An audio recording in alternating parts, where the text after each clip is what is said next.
Okay, questions about SN1, SN2, E1, E2, the final, this is kind of our final day of going through that. Chapter 11, if you go through Chapter 11, a lot of it's going to be review because they're combining everything together, so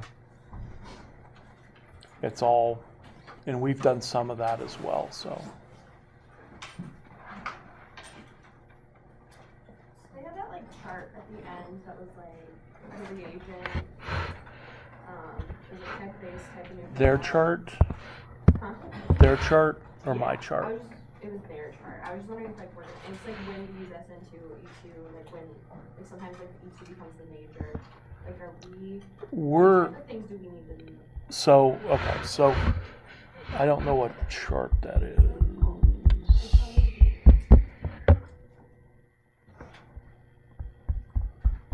Because we have our own chart. Okay.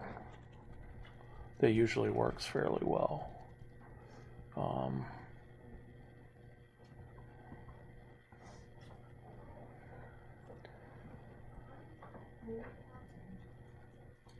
Oh, it's in 11. Sorry. 11 chart. Okay, full screen. At the end. Okay.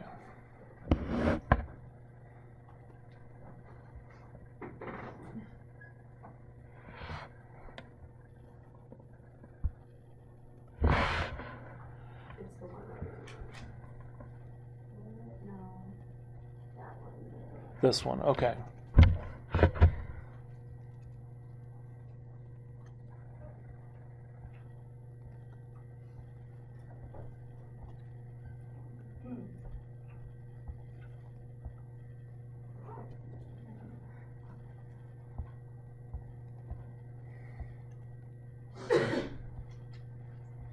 Okay. Let's see what's different about this chart than ours. The only difference here is that they're putting in, so the RO minus is the alkoxide. That's the equivalent of CH3, CH2O minus that we did last time. So what they're saying is SN2 is the major, E2 is the minor, E2 major, SN2 minor. Yeah, okay. These bases and this are sterically hindered, and so this is, I would forget about, so far this is very similar. Then what do we got here? We got basically strong nucleophiles, but they're not strong bases. So SN2, SN2, E2, I would forget. I would basically, and then primary, yes, secondary, yes, SN1, E1, okay. So if I was to take this chart is essentially what we have, except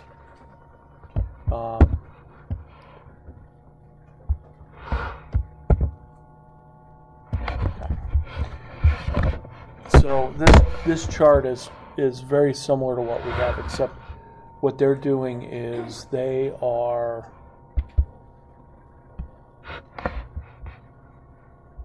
deciding to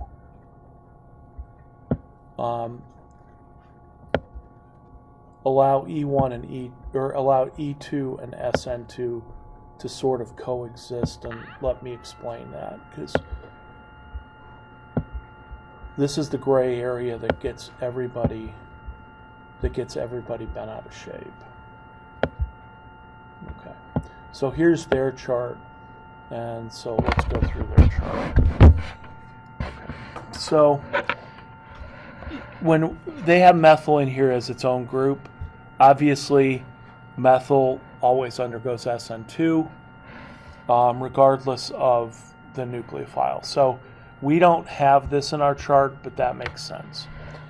So what they're saying is, they're saying primary plus a strong nucleophile is SN2. And the only time it's E2 is when this is a sterically hindered base. So I would get rid of this, and I would get and I don't even have this. This isn't even in our chart. And then I would get rid of that, and I would get rid of that, and there's our chart. So for the most part, it pretty much is our chart. Now here's the issue. The issue is that when you have something like CH3, CH2O-, that is a strong base. By definition, all strong bases are strong nucleophiles. And all strong nucleophiles are not necessarily strong bases according to our definition. Our definition of a strong nucleophile is a negative charge. So if you have this, this can be both a strong base, but it can also be looked at as a strong nucleophile. And if it's looked at as a strong nucleophile or a strong base, it's small. Okay. So the problem is that this could do both E2 if it acts as a base, and it can do SN2 if it acts as a nucleophile. That's the problem with alkoxides, bless you. Alkoxide can do either nucleophile or base. It can do either SN2 or E2. And that's why I usually hold off on this one, because it can do both. And it's always going to do both. It's going to depend on the context of when it acts in E2 and when it doesn't. So this is why I substitute the NH2- as my small, strong base. Because for reasons that we're not going to get into, NH2- does not act as a nucleophile. It only acts as a base.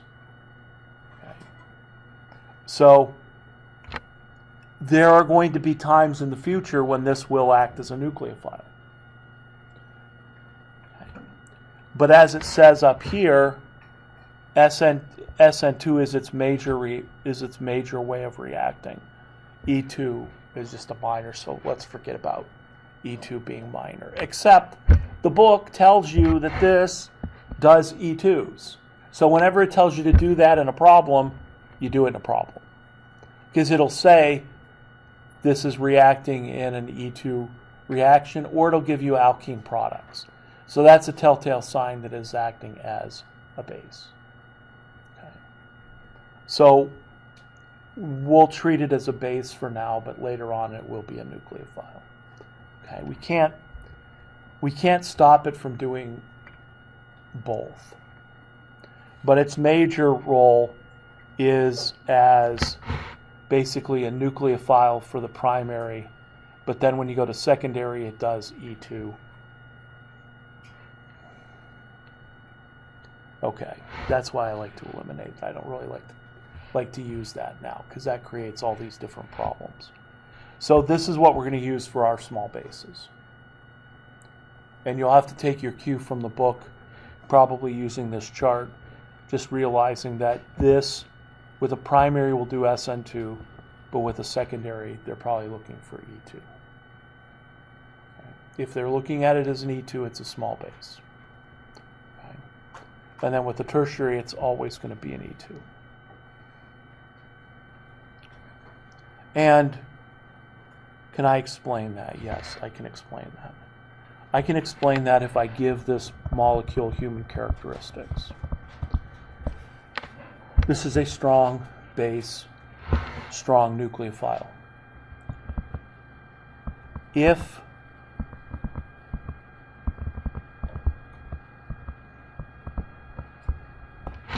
it can act, its first characteristic is to act as a nucleophile. That's its first option. All right. It has a dual personality. The first thing it will do is it will act as a nucleophile. So you react this with a primary alkyl halide, it will do SN2. Why? Because there's no steric hindrance to stop it from acting as a nucleophile. All right. So its first option is attack and do SN2. That's its first option. So what happens when you put a secondary there or a tertiary. So once you make this secondary or tertiary, in the case of tertiary, can this come in and attack? No, it can't act as a nucleophile. Why? Because tertiary halides don't undergo SN2. So what I usually say is that this wants to do SN. It wants to attack. It wants to be a nucleophile first. When it is stopped from being a nucleophile, I give it the human characteristic of saying it gets angry, or other colorful phrases you can use, and it gets upset, and then it just decides, I'm going to rip off a beta hydrogen and do E2. So if it is stopped from doing substitution, it will then do elimination.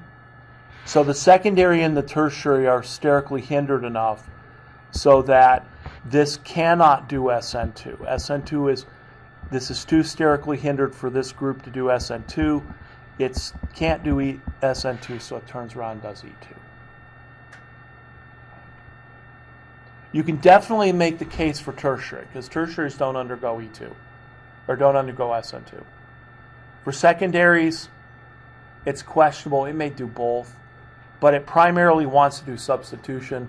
Secondaries are going to be too hindered for it to do that, so then it just turns around and acts as a base. And that's the general rule, and I would normally talk about this next semester, but they brought it up. So in this case, that's how this works. And that's how a lot of the strong nucleophiles that are strong bases work. Their first priority is SN2. If they're stopped from doing that, they do E2. So that's the easiest way to sort of describe that chart. So primary, they say SN2 is major. Secondary, they're going to switch to make E2 major. Whenever we do that, use this semester, and I won't write problems with it, but the book will. It's going to be probably an E2, a small E2 base. That's why I like to use NH2 minus, because every time you see NH2 minus, it's going to do E2.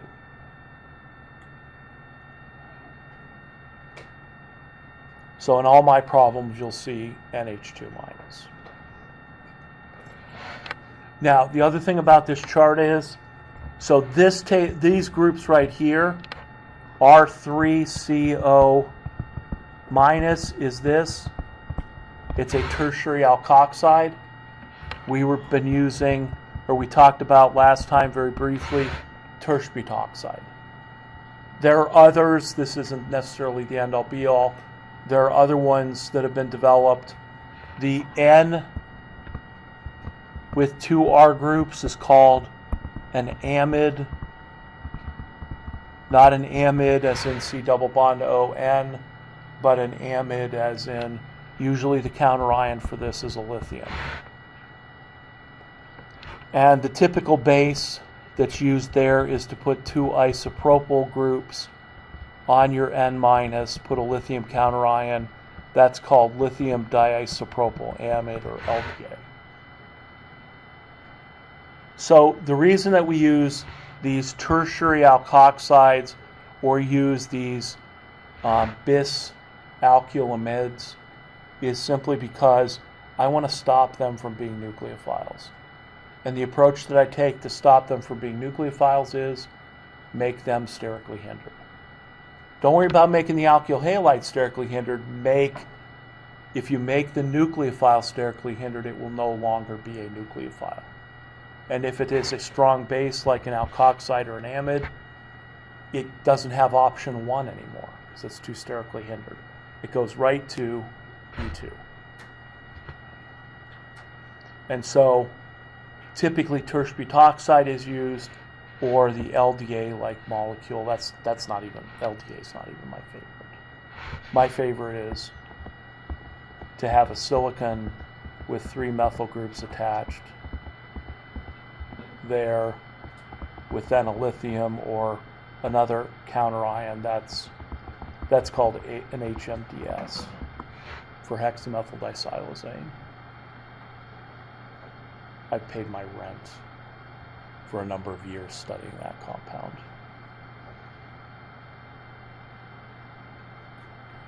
They do thesis. My thesis wasn't really on that, but my postdoc was.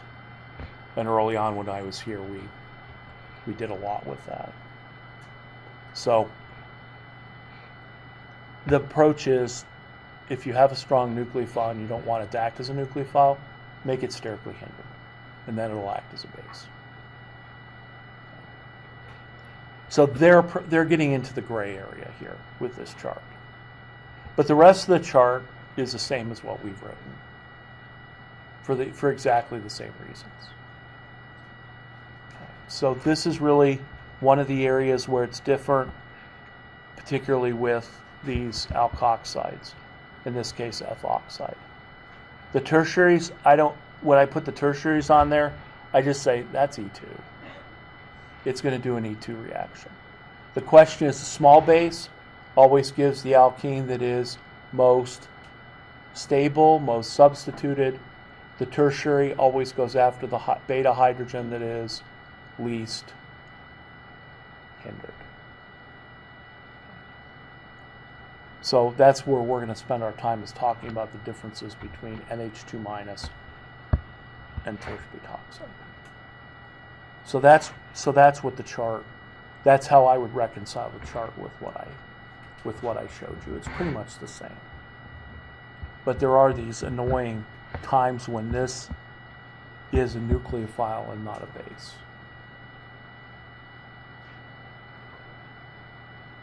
And methyl's not sterically hindered, so it's just going to do nothing but SN2s. But we don't do much with methyls. But methyls will only do SN2. So something like CH3I, which is methyl iodide, is really reactive. And if you use that in the lab, it would be probably a teratogen or something like that. Which basically, this can undergo SN2 reactions with a lot of things. So if it gets in your biological system, you'll methylate your DNA, and you'll methylate enzymes, and you'll methylate anything it comes in contact with. It's usually not a good idea to methylate DNA unless it's going to give you some sort of superpower, which probably isn't going to happen. So and teratogen just means that that's a chemical that would cause birth defects. Whereas my Japanese TA, when I taught in Kansas, I said it's monster babies, and then he ran around the lab telling the students that it was going to form monster babies, like Godzilla-like, I guess. But that's a particularly, any of the methyl groups that have a good leaving group are really bad because of that, because they're going to methylate everything because they're not sterically hindered. So that's what I would say with that chart. So it's pretty much the same chart that we used, except they're going and they've used this as a base for the most part, but it could be used as a nucleophile with primary systems, which is what we'll come back to early next semester. Does that make sense? What else?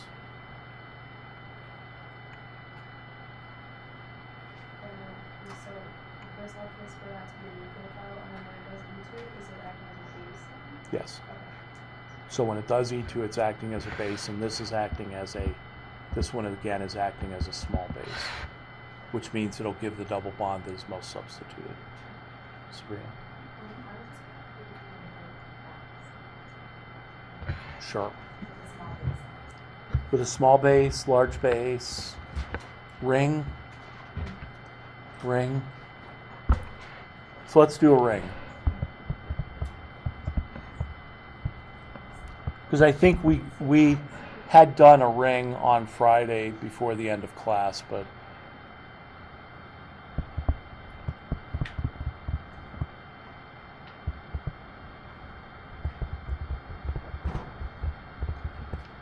so here is, and I can change There's been a homework assignment of SN1, SN2, E1, E2s.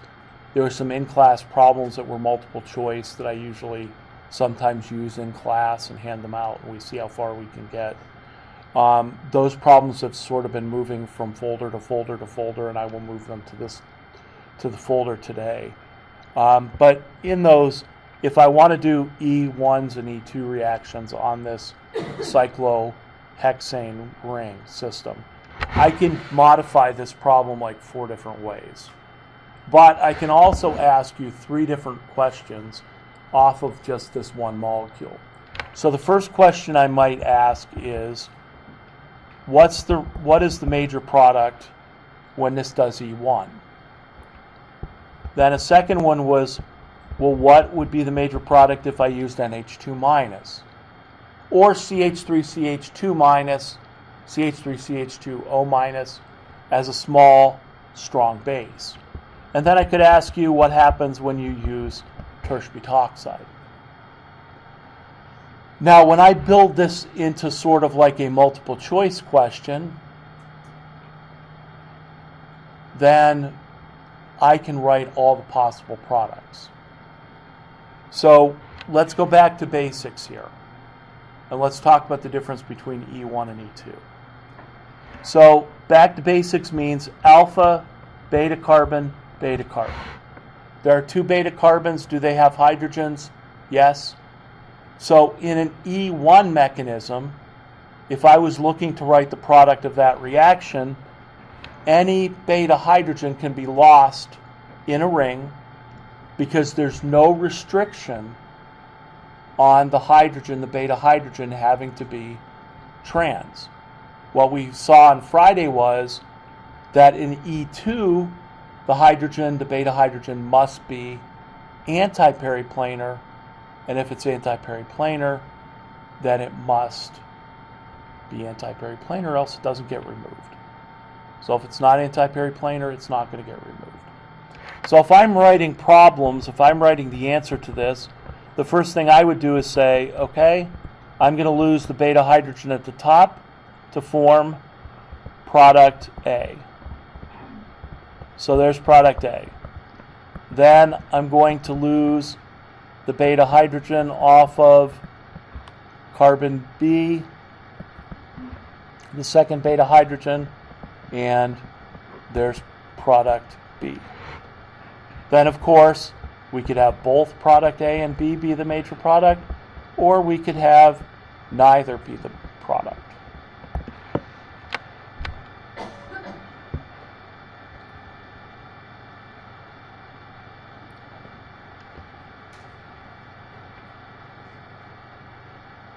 So real simple multiple choice problem. E1, NH2 small base, E2, tertiary butoxides, sterically hindered base, E2 as well. So let me give you a minute or two and go through scenario 1, scenario 2, scenario 3, and what would be your major product for E1, E2 with NH2, E2 with tertiary butoxide. And then we'll go through and we'll vote on them.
Do we have answers for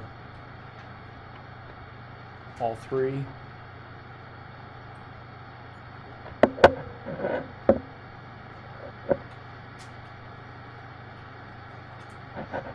Okay, let's vote on number one then. So for E1, what would be the major product of this reaction?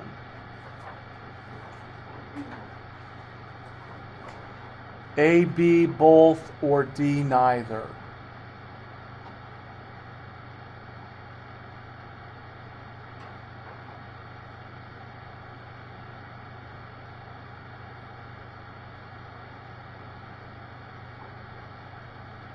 Okay, let's see.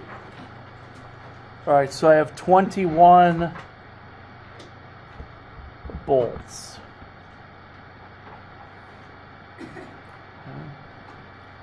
So in E1, since there's no stereochemical restriction, well, let me take a step back.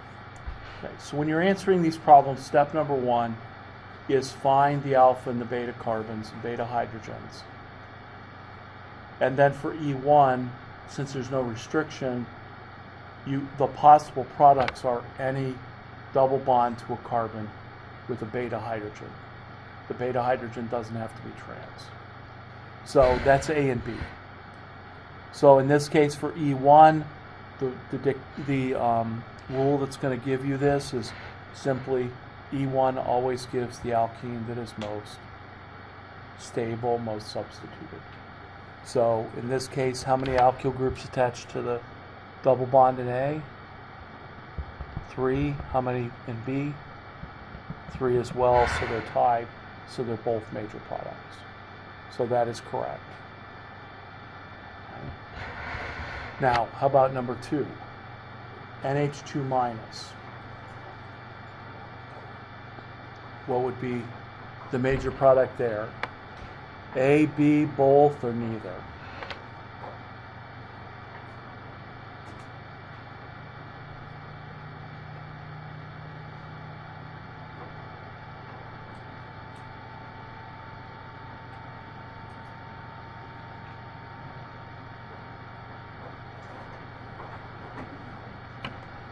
I have 16 threes. So I've got 16 bolts. I've got 8 B's, and I've got 5 A's. I think we might need to discuss for a moment. So let's go ahead and discuss number 2, condition set number 2, and then we'll revote.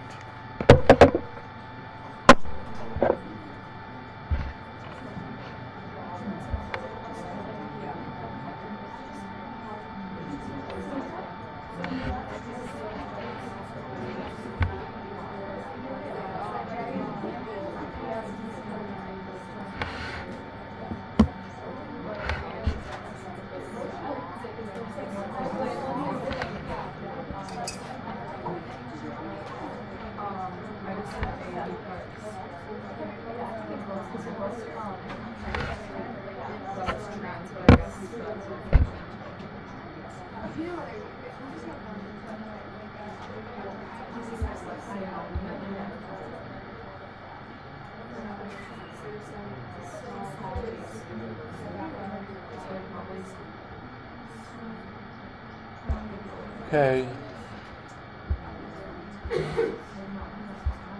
We ready to vote? We need more discussion. All right, so let's revote. On NH2 minus, the major product would be A, B, both, or neither. I guess neither would be a no reaction.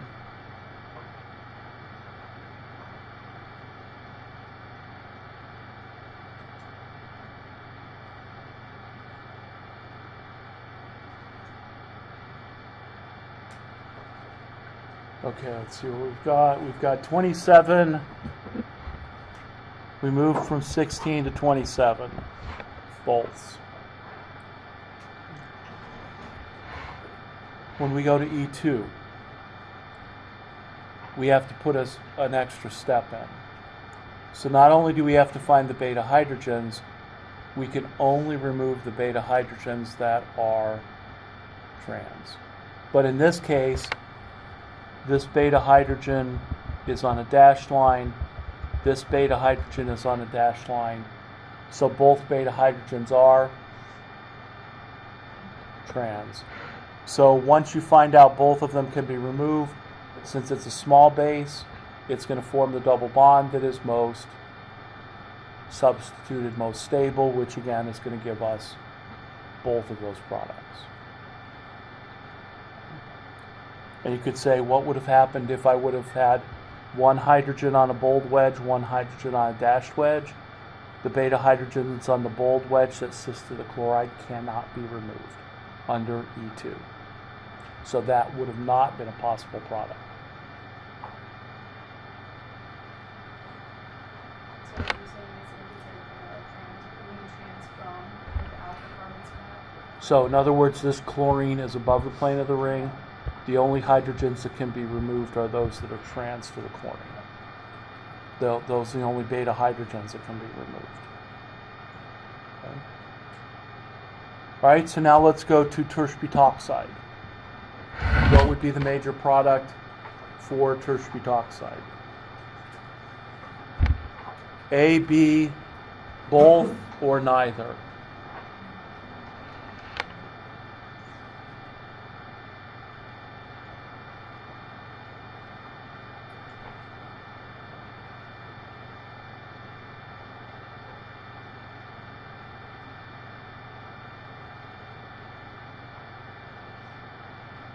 Okay. All right, so we have a good collection here. We've got 7 A's, 2 B's, 18 C's, and 6 D's. Out of curiosity, let's discuss for a minute, and then let's revote.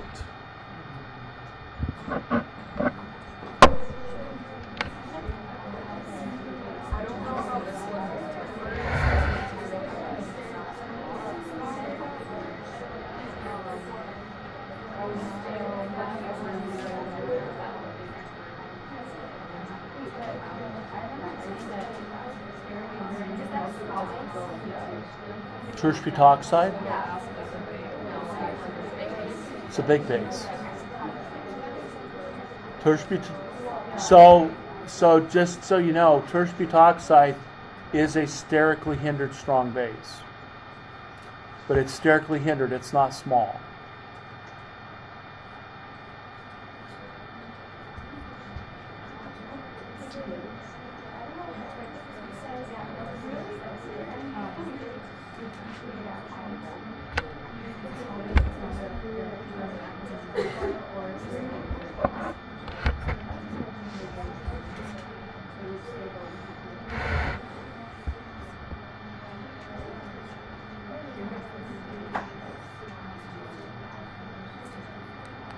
Okay, so my question is, what kind of, so NH2 minus was able to give as its major product the double bond that was most substituted. Which one does the tertiary butoxide give? The least substituted?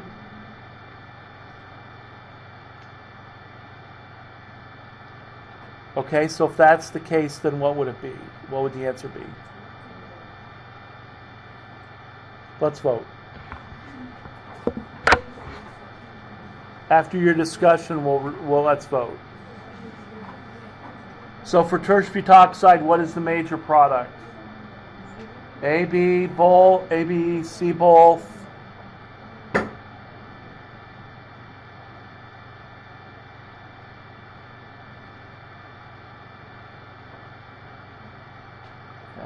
Got,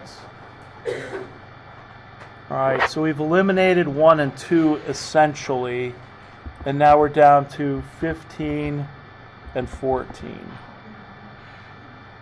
between C and D. I don't get D. Why D? Somebody voted D. Oh, I was thinking you can't have any of them because it's like a third. I guess you could possibly divide it. all right, hold that thought for a minute. Hold that thought. So, no shifting in two mechanisms, okay? Only shifting in one mechanism.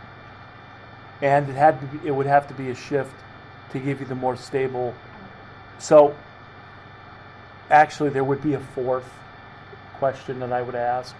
And my fourth question would be E1 with a shift as opposed to E1 with no shift. We did E1 with no shift. Now, as far as the terse butoxide goes, the terse butoxide is going to go after the beta hydrogen that is least sterically hindered. Okay? That may or may not give you the double bond that is less stable. So in this case,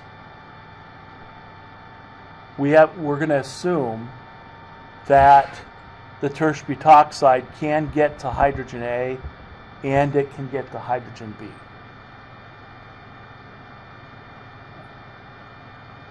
Now, if you were thinking that it couldn't, what kind of hydrogen is HA? Primary, secondary, or tertiary? What's HA? Primary, secondary, or tertiary?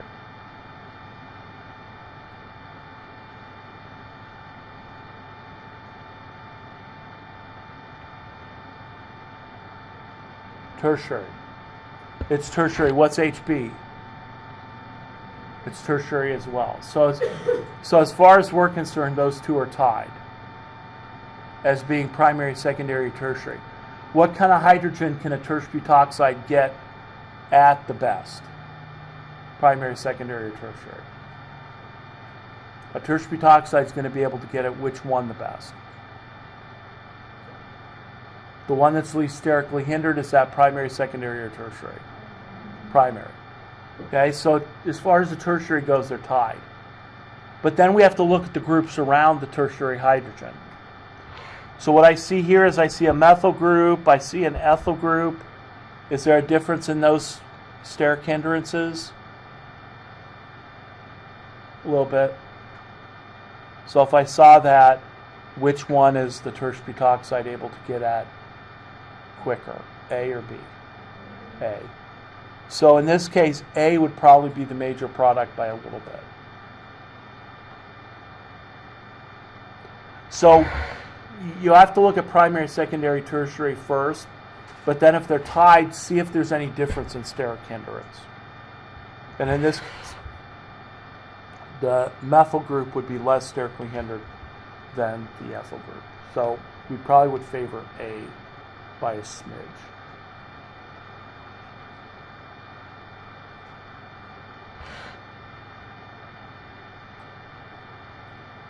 So those of you who had A and got talked out of it,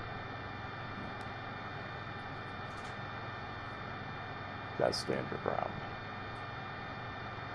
Does that make sense?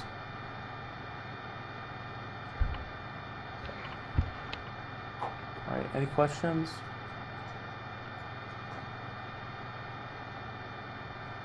Any questions about any SN1, SN2, E1, E2?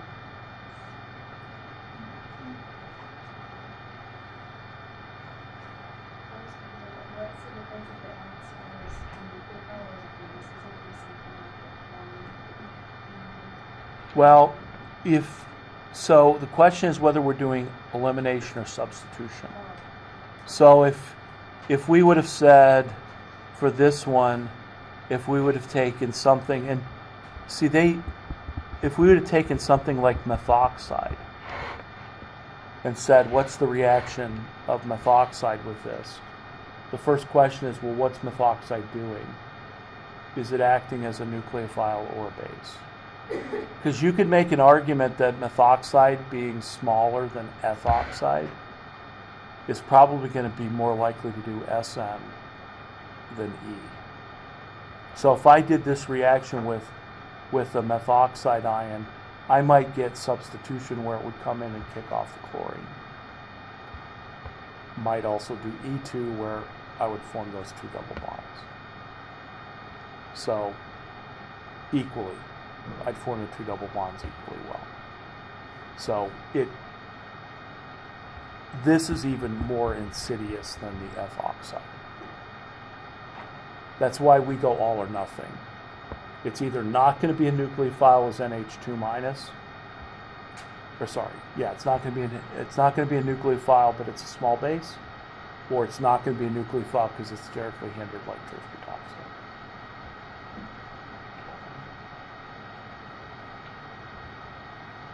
Just like did you say that historically under bases don't form the most That's not the way I would say it. What I would say is that the sterically hindered bases deprotonate the least hindered beta hydrogens. That the tersbutoxide goes after the least hindered beta hydrogen. Will that lead to forming the Hoffman product, the less substituted product? It may. But see, in this case, they both have the same number of alkyl groups. So that's not the basis. The basis is that it goes after the least hindered beta hydrogen, is the way I would say it, because that is always going to be true. Sometimes you get the least hindered double or the substitute double bonds, sometimes you don't.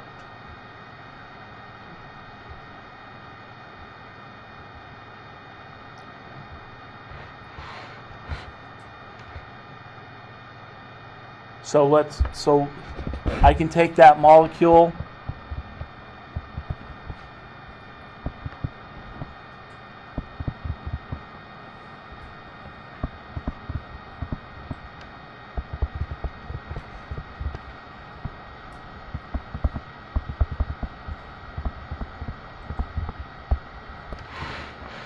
and we could do the same thing again.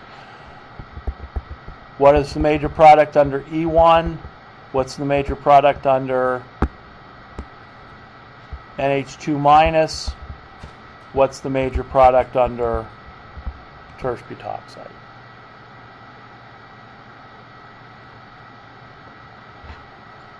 And I'll give you a set of give you a set of products here.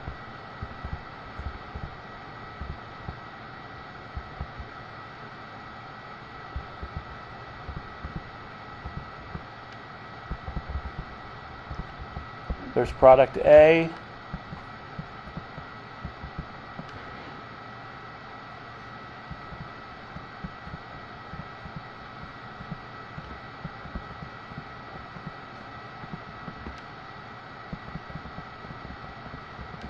There's product B.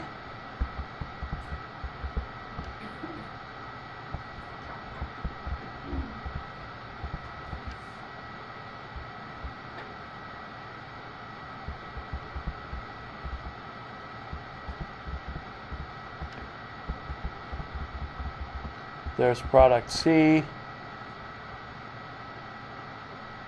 And then we have combinations of those.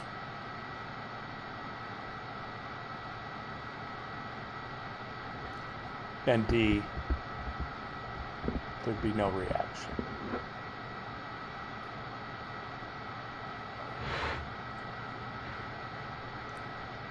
So to write these possible products, all I did was I just wrote the double bonds to every beta carbon, as long as it had a hydrogen. But now applying it to these three conditions is going to be a little bit more difficult. Or not. So for instance, for E1, let's say I had E1 E1 conditions. So for E1 conditions, what would be the major product? And so you're allowed multiple letters here. So what did I hear? I heard A and C.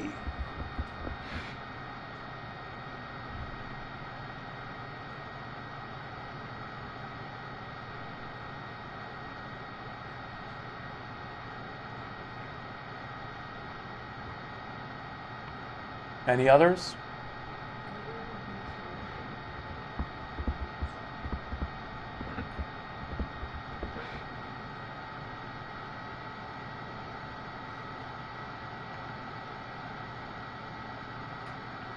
Any others?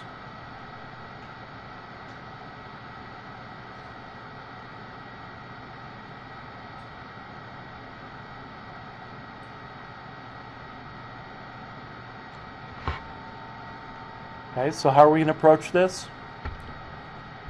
The possible products are the ones with beta hydrogens, and that's A, B, and C. So of those, E1 always gives the double bond that is most stable, substituted. So which is that? How many alkyl groups attached to A? 4. How many attached to B?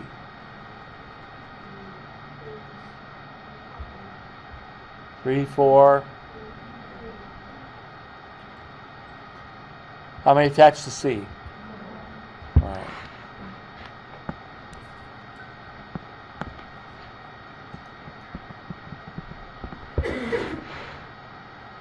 How many attached to B? 3. There's 3 attached to B. So sometimes you just have to write the double bond and show all the groups individually so you can make sure. So in this case, which one is it? Which is the major product? A and C.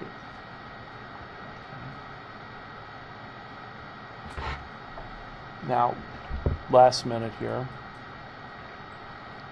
For E2. Obviously, in the ring, if it's a hydrogen, a beta hydrogen that's attached to the ring, it can only be the hydrogen that is trans to the leaving group. What about outside the ring, though?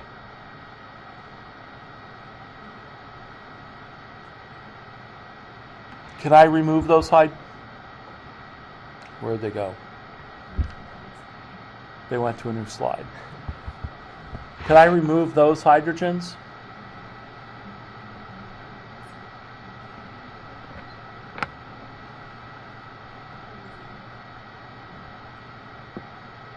Can I make those hydrogens anti-periplanar to the chlorine?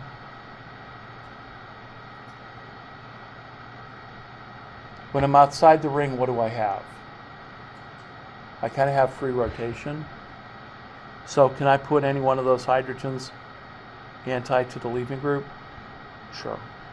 I just have to rotate it the right way. So anytime you have hydrogens outside the ring, unless they're in a chiral center, even then if they were in a chiral center, you could still freely rotate. So these ones are removable. So you can remove those in an E2.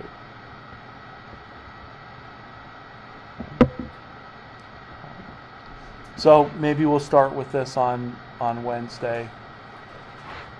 Think about it, and maybe I'll poll you and see if you got them right. Okay, so I'll hand back your exams. I am going to post the answer key this afternoon.